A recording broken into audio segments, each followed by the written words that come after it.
Morning, everyone. Perek Vav Mishna Gimel. Hamachil es payalav ve'es arachav truma. One who feeds his workers or his guests truma. Now, the situation here is like this: a person has hired workers, and he obligates himself to feed them. He obligates himself in a way that he actually has a monetary obligation to feed them. Or let's say he's an innkeeper, and again he has an obligation, a monetary obligation to feed his guests. And what does he feed them? Truma. He fed them what they're not allowed to eat. Now, as we have been learning until now, if one eats truma accidentally, they have to pay karen v'chaimish, the principal, and an added fifth. In this case, we have one person who fed the truma to others. They didn't know it was truma. He fed them truma. He knew it was truma. So what he's actually doing is he's damaging, he's ruining truma. He's destroying truma. And they're eating truma. He has an obligation to pay for what he damaged. They have the Torah's obligation of replacing the truma that they ate, plus a fifth. So how do we work this all out here? So hu mishalem es hakeren. He pays the principal. He meaning the innkeeper or the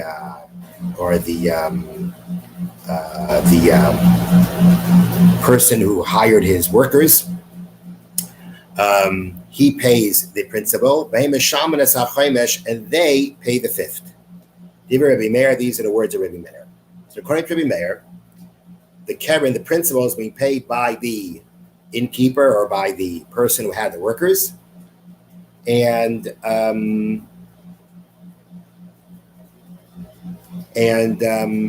they will pay the fifth, which is part of what they have to do for eating truma accidentally. The problem is, according to Reb Meir, we know that the person who eats truma accidentally has to himself take chulin, set it aside as a replacement for the truma, and it becomes truma. How is that being fulfilled here? The person who fed them the truma, he didn't eat it. So he's paying damages. Paying damages, he can give money. He doesn't have to give food in place. He can give money. We know, though, that when you eat truma accidentally, you have to replace the principal with other grain that turns into truma. How is that being covered here, according to Reb Meir? We have the person who fed them the person who fed them the truma, paying the principal as damages, which could be money. Reb Meir says the fifth that comes for eating truma accidentally, they're paying. But what about the keren? What about the principal from the point of they're eating it accidentally, that they have to replace it with other grain, with other truma? How is that being taken care of? So there's two answers that the Yad Avram cites here to answer that question. And one answer is that although it's not mentioned in the Mishnah, it needs to be understood that essentially, this person, this innkeeper, let's say, who fed them the truma, he damaged the truma, he's got to pay for it. Now, they actually bring down here also in the Yad Avram a very interesting point. That is, the only way that it makes really sense to say that he pays, meaning the person who fed the truma for these people, that he's paying for damages, is if we're talking about truma that actually was in the hands of a Kohen. A specific Kohen actually acquired that truma, became his property, and now when you take that truma and feed it to somebody else, you have to pay him damages.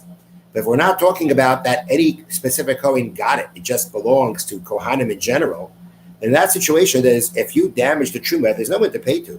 You're not allowed to damage truma, not allowed to ruin truma, but there's no damages to pay. There's no specific owner of this grain. It's true that we do know that if before you give the truma to a Kohen, if you eat it accidentally, you have to replace it, because that's what Torah says. Any truma that you eat, whether it's specific to a Kohen, whether it belongs to a specific Kohen or not, you eat truma, you got to replace it. Then, of course, you give it to a Kohen.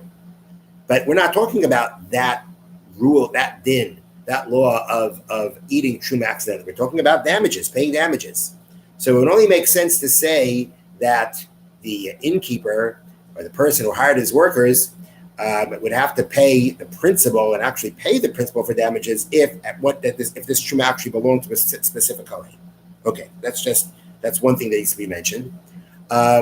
So, but how are we dealing with the Karen, the principle, from the point of those who ate the truma accidentally? So one answer that's brought down is that yes, the innkeeper is paying damages. The people who ate the truma accidentally, they're going to separate truma, they're going to separate grain as the Karen, but they're not going to give it to that Kohen. They don't have to give it to any Kohen, because the Karen, the principal, was paid for. At least from a monetary point, the Karen has been replaced. And if the Karen's already been replaced, there is no reason to say, well, now go ahead and give another Karen. Go and actually you have to give another Karen to replace the Karen that was in accidentally. It was already paid for. It doesn't make sense to say that, you're right, that's only a payment, this is actual grain. It doesn't make sense to say you should have to also give, after a payment is being made for damages, to say you also have to go ahead and give actual grain to replace the truma. But you have to do something, because the Torah did say you have to go ahead and replace this truma. So how do you replace it? The answer is you're going to take grain, you're going to separate it as a replacement for the keren that you accidentally ate, but you're not going to be obligated to have to give it to a Kohen, or actually give it to that Kohen, have to give it to a Kohen, because of the fact that the keren was already prayed up, at least value-wise, to a Kohen. What are you going to do with that truma? You'll sell it to a Kohen. Meaning, in this situation where we tell the person who did the damaging, which is the innkeeper, let's say, that he's paying for the principal, so now those who actually ate it because of his damaging, they're going to have to separate truma that's equal to the keren, equal to the principal of what they ate, but they're not going to have to now go ahead and give it again to a Kohen. Kohen was already paid for. They have to separate it and they can sell it.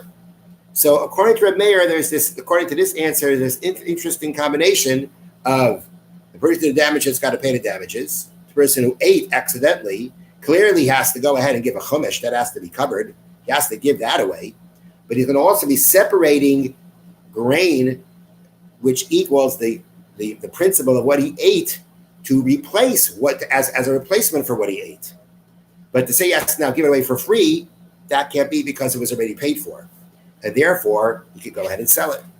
That's one explanation that's given. Another explanation that's given is the following. And this actually is on a very interesting point. And that is the following. When you go ahead, so let's say in a regular case, a person went ahead and ate truma accidentally. And we say, you got to take grain, set aside grain, replace the principal, and add a fifth.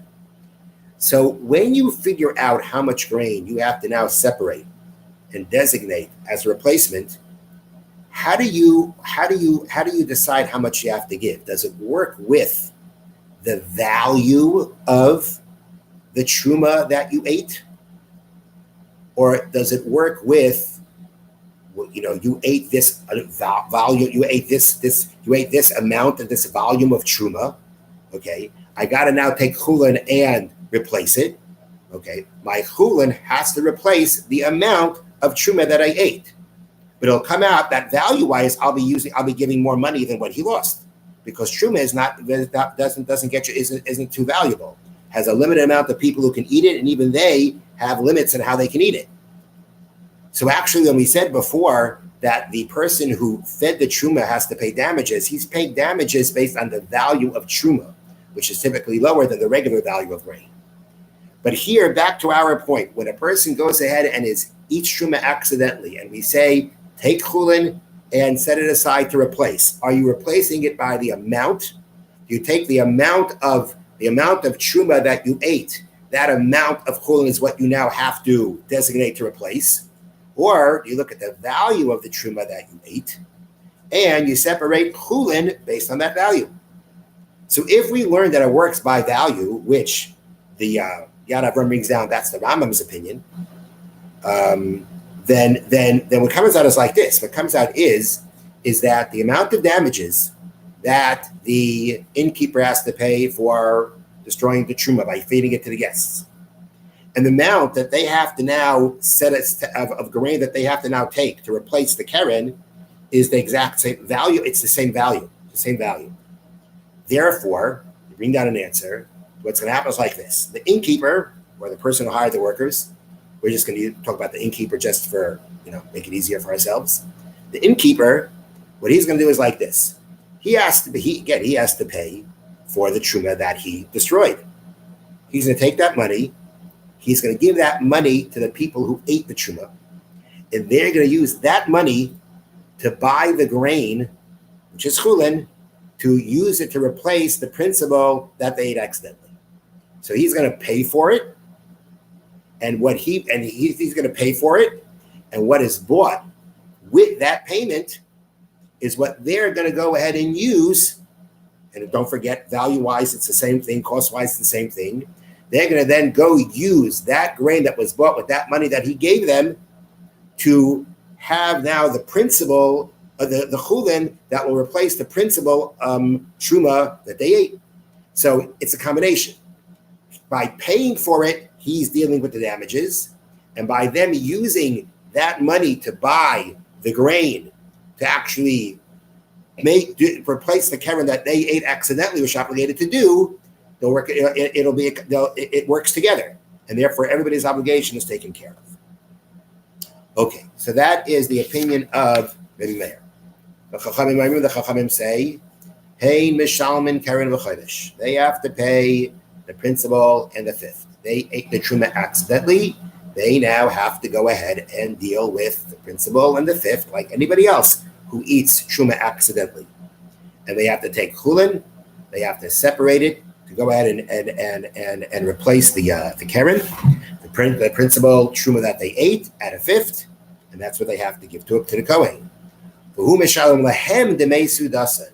He pays them the value of their meal.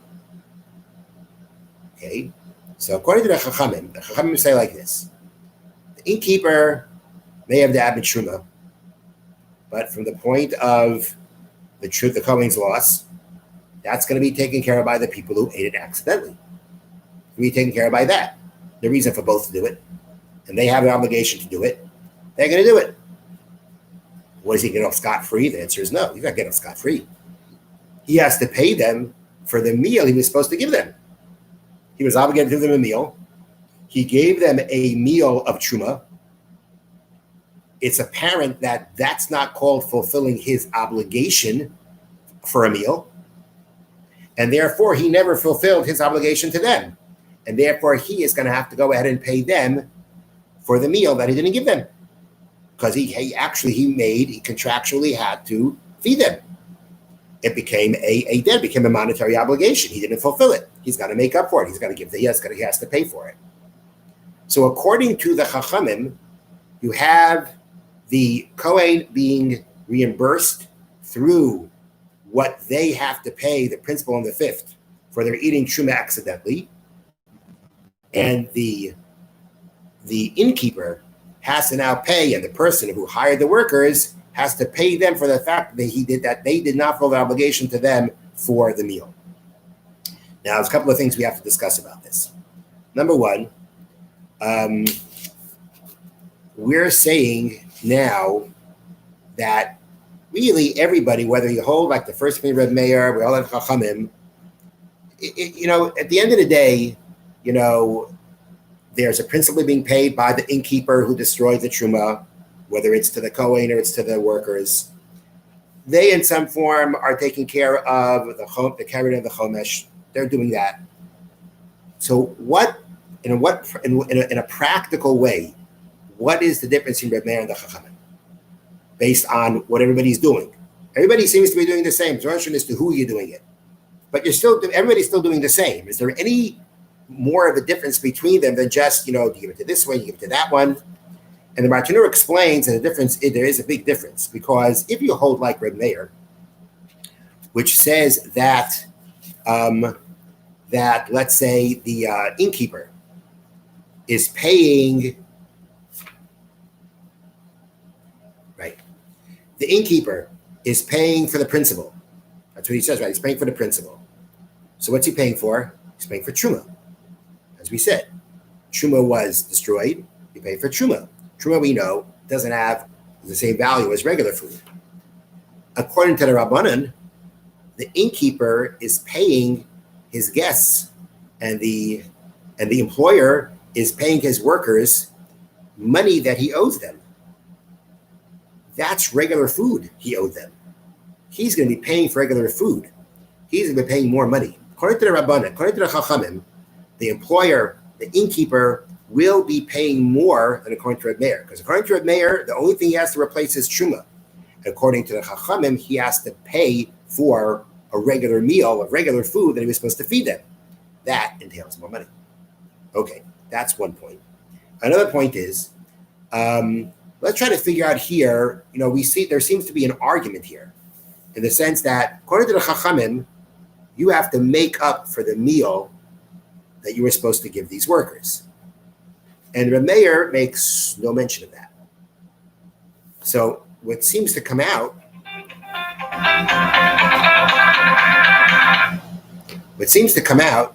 is that according to the Chachamim, I have to make up the meal. According to Reb Meir, you don't. Now, if you think about it, Reb Meir makes a lot of sense. It's true. I gave you food that you were not allowed to eat, but I fed you. You ate well. You were satisfied. You walked away. You were hungry. You weren't hungry anymore. So from the point of my obligation for the meal, seemingly I did take care of that. So I did it the wrong way. Fine, we got to deal with that. But you were fed. Why do the Chachamim say that you have to make it up? So the answer that's given here is a very, very interesting answer.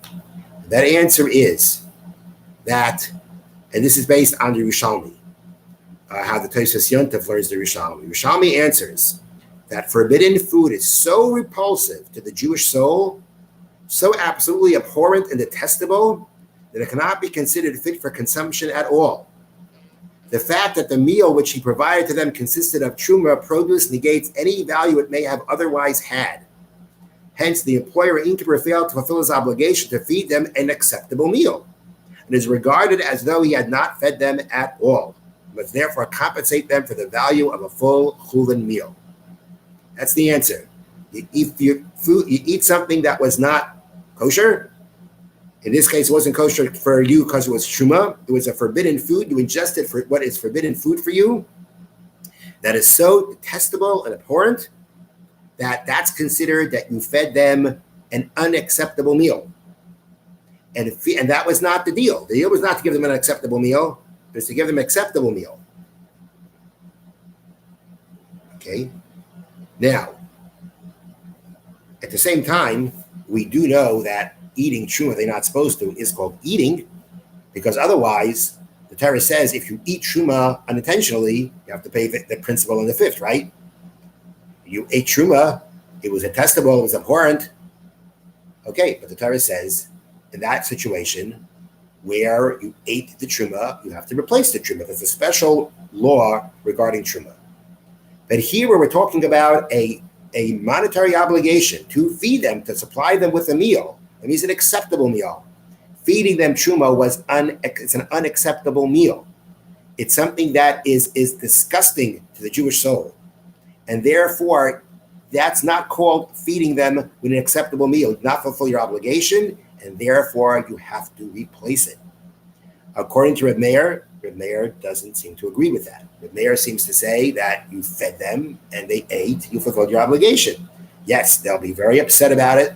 It's going to be quite upsetting to them. And it is because you gave them something repulsive, but they ate it. And they were satisfied from it. You fulfill your obligation. The Chachamim say no. Just feeding them food that they walk away not hungry with is not enough to fulfill your obligation. You have to feed them an acceptable meal. And since feeding them something non-kosher is abhorrent, therefore you did not give them an acceptable meal, you haven't fulfilled your obligation. And therefore, the Chachamim say that when it comes to the Kohen, he'll get back his truma that he lost from the people who ate it accidentally. The innkeeper, he has to now pay the guests, and the employer has to pay the workers for not fulfilling his obligation to them to feed them an acceptable meal.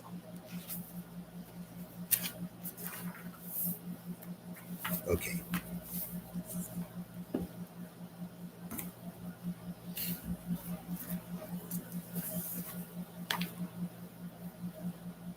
Next mitzvah. Mitzvah Sleisase Shelo Yisa Mamzer Bas Yisrael. prohibition for a mamzer, someone who is classified as a mamzer, to marry a woman born from Jewish parents, from parents that were Jewish. Meaning, as we'll see, that a mamzer can marry a geyeres, a woman who converted, that means a woman who wasn't born Jewish, but a woman that was born Jewish, that a mamzer may not marry her. Shenemar, as the pasuk states, Lo yavei mamzer b'ka'al Hashem, a mamzer shall not enter into the assembly of Hashem, which means that he cannot marry a born Jewish woman. Umamzer who? What classifies someone as a mamzer? Shabbat mibias chayove krisis. It means that this child is the product of an intimate act that carries with it the punishment, at least of kares, of heavenly severance of life. So basically, any of the incestuous relationships mentioned, meaning any of the relatives that one may not be married to, or from a married woman, all those relationships carry kares. They carry the punishment of kares, of divine severance of life, and therefore the child from that union is going to be considered a mamzer. Chutz minida, the one exception of a forbidden act of intimacy that carries the punishment of kares, that act would, the product of that act would not be a mamzer, is anida, a woman who has gone through her menstrual cycle, who has had her menstrual bleeding, and then they go to the mikvah. Shavlad made a mamzer, child is considered somewhat blemished, but not a mamzer. Whether we're talking about a male or a female mamzer, they are always forbidden. They are forbidden forever. But a mamzer, mamzeris, a male or female mamzer, are mutter to marry a convert. But the children carry the status of a mamzer. The rule is that when it comes to status, let's call it marriageable status, that follows. We know that being Jewish is determined by the mother, which tribe you belong to is determined by the father. Are you Cohen or a Levi? It's determined by the father.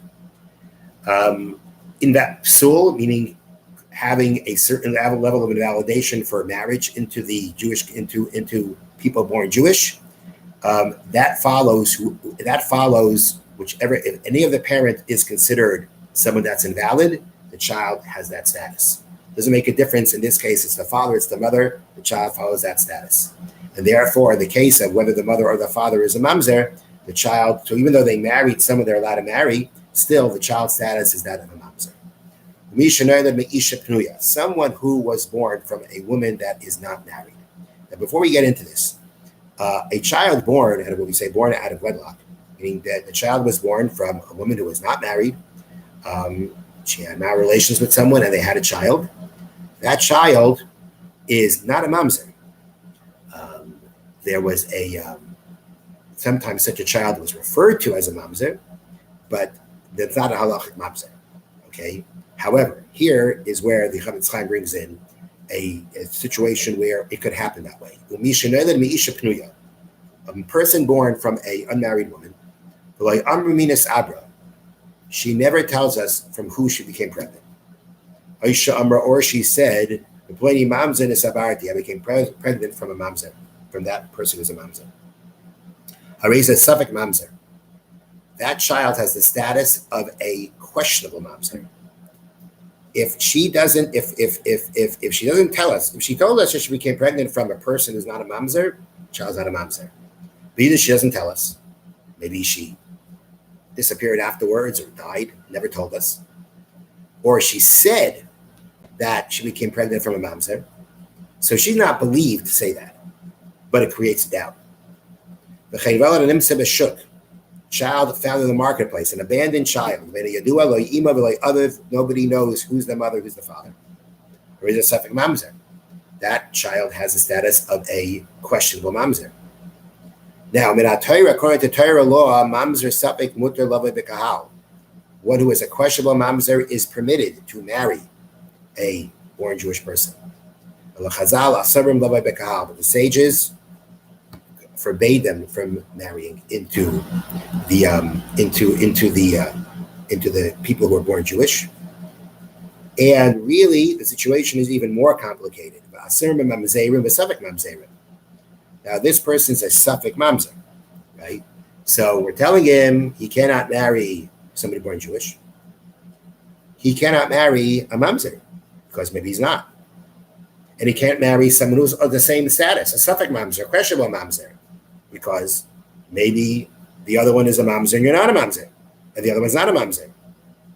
And therefore, again, the only one that he'd be able to marry is a convert, and the child would carry on his status. Okay, now, v'yesh mamzer medivrei sefer. There is also something called a mamzer midrabanan, that the rabbis classified the child as a mamzer. Isha sheshama shemeis baila. A woman heard her husband died. And this is, she got married to somebody else. Rabbi Alakayim. But he's really alive. You know, we could be talking about that witnesses said that, you know, they saw him fall down, they saw him disappearing away. You know, he was in a ship, the ship sunk. You know, there was no way to assume any survivors. She was allowed to go in and get married based on that. Rabbi Alakayim, but he survived. He's really alive.